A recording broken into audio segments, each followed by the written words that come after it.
you. It must be 5 a.m. Eastern Standard Time somewhere out there because it's time for another Hardison's tip. I'm your host, Brandon Hardison, President of Champion Strategies, and we do this for all of our brothers and sisters that are in major account, key account, up and down the street, in home sales, retail sales in general, and naturally the automotive industry. So, on this beautiful Tuesday, the third day of August of 2021, we want to get right into it. And for those folks in the automotive industry, or if you were in any sales vertical where closing was done yesterday and you did reach your goals, your dreams, bonuses, whatever you hit, thank you. As you know as well as I do, now we have to start the month over again. So get your attitude right, make sure we're prepared for it, and focus in on this August how to maximize your pay plan. Only you can do that. But take a look at it and what advantages. Maybe marketing has some specials, maybe service has some specials. You want to pick up on all of those as you're selling value of you to a guest. But this week we were talking about active listening in sales and why our brothers and sisters miss out on that key concept. We're going to pick it up from there. One of the reasons for active listening in what we do, we have benefits. In other words, opportunity to show value of us from the person on the other side of the desk. So, salespeople, you can save time, you can save frustration by being able to understand if there's a true fit between the solution offered and what the prospect really needs. Once again, time we cannot get back, whether it's your time or the customer's time. By really listening after you've thrown out that high gain question, if you're hearing that there's nothing that your organization could do for them right up front, it's time to just shake hands and walk away. Let them know that you know someone that possibly could, and if you do have that in your circle of influence, give them out. That's one of the reasons why we want to actively listen. Also, salespeople gain a reputation of being trustworthy when you do have a solution to provide to that decision maker. The salesperson ultimately will make more sales in less time, which we can't get back, due to being able to listen and come up with the solution that will target that particular organization.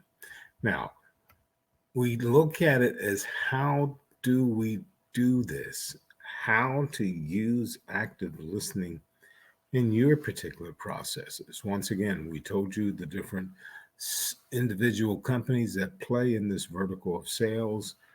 All of the processes are a little bit different. So, with the benefits of active listening, it will work in any one of your sales processes because it's good for you. Customer sees value, and the person on the other side of the desk, the seller, they can finally say, I finally got a professional that walked in here that understands what's going on. How can the smart salesperson in active listening overcome objections and sell more and the key thing more effectively? So here's some things to consider as we're with that guest, and they've already told you that they're short, limited on time. All of them say that when there's a new vendor out there, they're trying to find a way to broom you out. Your job is to listen. So once they invite you in, listen with your eyes. Maintain eye contact to establish and keep a better communication connection with the prospect. Some of our brothers and sisters don't know how they were trained, but immediately the person gives you a few minutes, and all you're doing is with your head down, writing, or if you're typing, stroking something on your device, we're not having that eye contact. Be aware of body language. Adopt an open listening posture. Lean in as you're listening. It's something to do with neuro linguistic programming. We don't have time to get into that today, but you can look that up on your favorite search engine.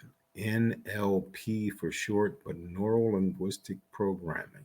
So, once again, after I present my question, you lean in, nod in, smile.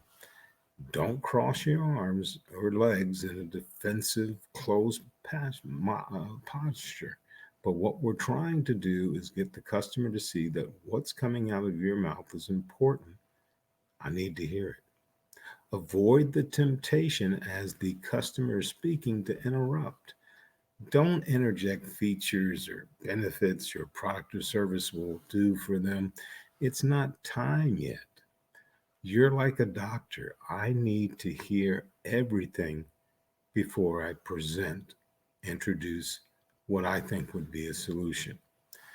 There will be a time for you to do that, but right now it's questions. Leaning in, asking high gain questions, confirming, also making sure that I clearly understand what they're saying. If you don't, no need to move forward. Just run it back. Hey, Mr. Customer, I know it's a Tuesday morning. Did I hear you say, what is the advantage? How is your company? Ask a follow up question on what they told you. You will be further ahead of the process. Now, don't just hear the words, but truly listen for their understanding, that underlining meaning. That's what we're trying to get to. That's where the pain is at. So we need to be taking copious notes. This tells the prospect, which the big thing in our industry, salespeople don't listen. So the note taking, the stroking into your device is not for you, it's for them. They're trying to look at you to see if you bring value to the table. And the only way we can do it in the customer's mind, I did throw a question, I did hear your answer, I'm jotting it down. Like I said before, repeat the question. Make sure we heard that they said.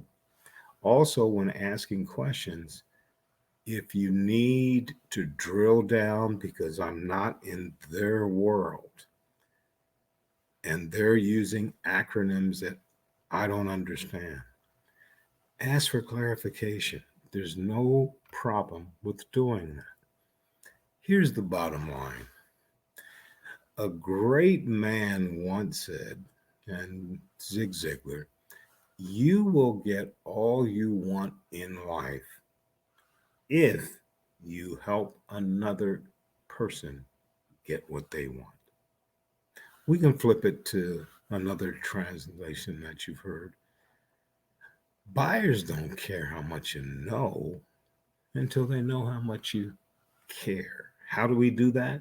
With the weight of our questions. Get the customer to analyze, to speculate, to really think about the question relating to the overall pain or the solution to that pain that they're looking for.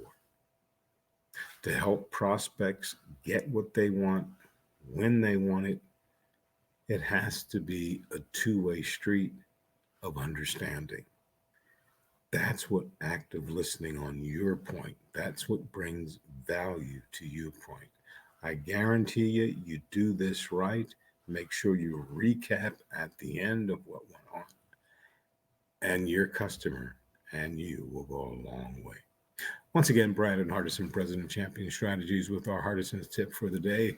We do this every day. Tomorrow we have another exciting tip for you.